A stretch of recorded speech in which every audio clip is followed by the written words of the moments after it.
third set, itong Sandugo, of course, they know that this is a must-win set for them if they want to extend this match to a fourth. And so far, they are on the right track with the 6-point lead, 16-10. Men with a serve. Gonzaga through the block. Palakasan na ng palo dito. Good defense by Suzanne. Oh, solid by Jovelin. This is the kind of defense that enabled them to post a 2-set advantage. Question is, can they sustain this against Sandugo? Ganda nung block. That's the way you block. Isisirado niyo talaga, not leaving any gap in between you and your partner. Parang pader, no? Oo, siradong-sirado. Ito na naman, Rudy. Good save and good roll by Jovelin.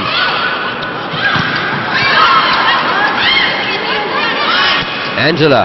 Oy! Pinabayaan ni Rachel Ann. That point gives Sandugo a 6-point lead, 17-11. Gonzaga to Rachel. Napalusipan ni Rachel. Finally. Nakaisa si Rachel with that down-the-line hit. Kanina pa siya, bantayado ng gusto, hindi siya makapuntos. This is still a big lead para sa Sandugo. 5-point advantage there in the third set. Good floater there from Jovelin. Solid block by Jack Alarca and Dina Salak on Angela Benting. Ang daming puntos talagang nakukuha ng Philippine Army sa kanilang mahusay na pag-block. Hindi masyado sa atake, kundi sa kanilang depensa sila nakakapuntos talaga. And again, another block from Tina. Outside. That was wide from Suzanne Roses. Very rare mistake for Suzanne Roses sa kanyang mga running ito. Paborito niya talaga na maneuver yon, pero naubusan ng espasyo. Tried to go down the line. Again, Tina Sala controlling the offense of Angela. Hinulugan sila niya. Oh, nice reach out from Tina.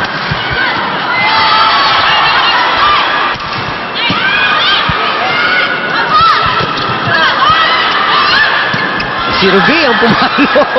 Di nakatiis. Rachel floats it to the corner. Tina Salak counts it. Oh, another long rally we have. Oh, nice block. Look at Jovelin reach out for that. Very athletic. Outside. Plus a net violation on Jack Alarca.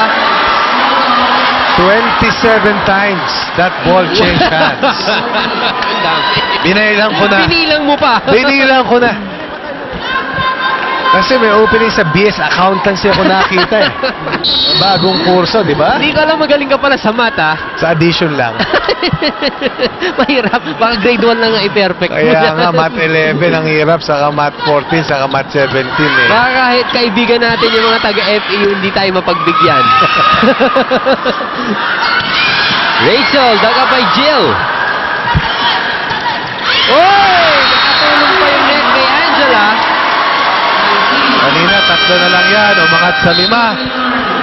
Excellent exchanges in the last few points between FEU. Rather, Philippine Army and Sandugo. Yeah, timeout for Army. Let's listen in.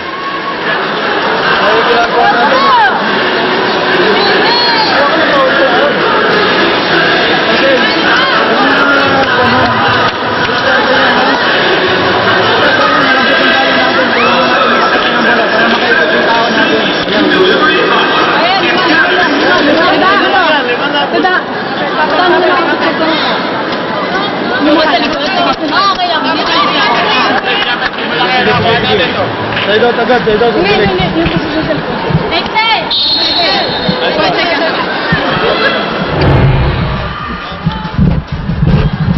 Right, this is the previous play. Good dig by Jill Castillo. Ito Ito makikita natin yung palo ni Angela Benting. Hinabol na lang. Yung net ang nakatulong dun sa palo ni Angela. Magaling na, maswerte pa.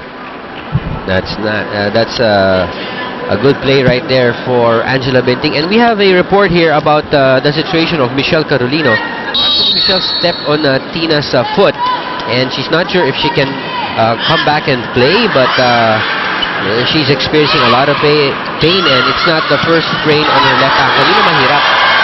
Bugbog na yung ankle, and we are just hoping for her recovery, and of course, nothing serious, but right now, all we can do is ice her left ankle. Yan yung report ng ating therapist and medical staff about the situation of Michelle Carolino.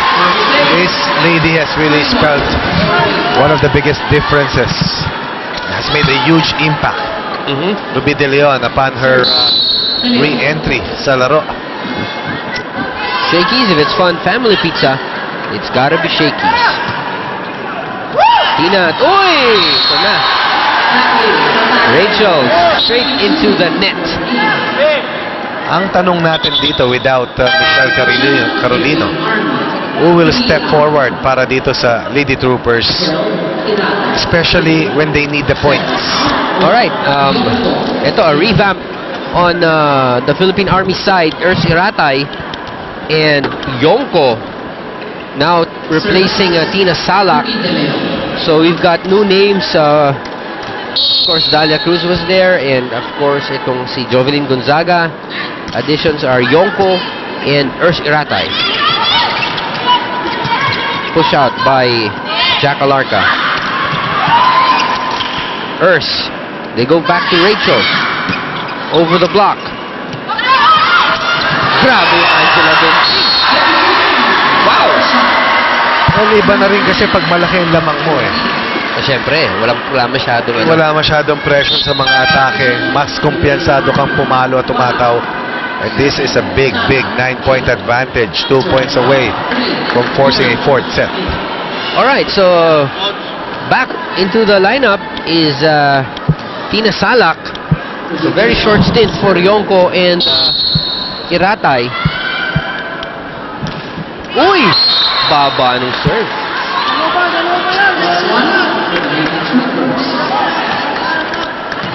Ruby De Leon with that service error.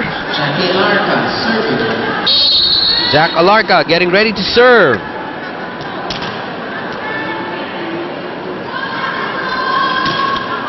Nice serve from Jack. Tignan natin kung kakayanin pa nitong Army na humabol. Bautista sends it wide. And anything is possible. Alam mo naman natin na we've seen it happen a lot of times. Yung 6 points na or 7 points na yan, biglaan nawawala. Again, it's Jack Alarca at the serve. Good reception. Suzanne into the corner. A point away. Na to, and Nahihirapan. Sandugo at set point. Nahihirapan. If you are going to look ahead, the question is who will pick up the spot that will be left by Michelle Carolino? Someone has to step up. Rachel gets deflected and blocked. Joan penetrates the block. Ito, tingnan natin. Tina Salak, papaluan ang Sandugo. Oy! Tina guilty of that error. Tingnan natin our shaky shake and play here in the third set. Suzanne Rosas, her favorite move, getting that point in the corner. Buhay pa ang Sandugo by winning this third set. We'll be right back with the fourth after the short break.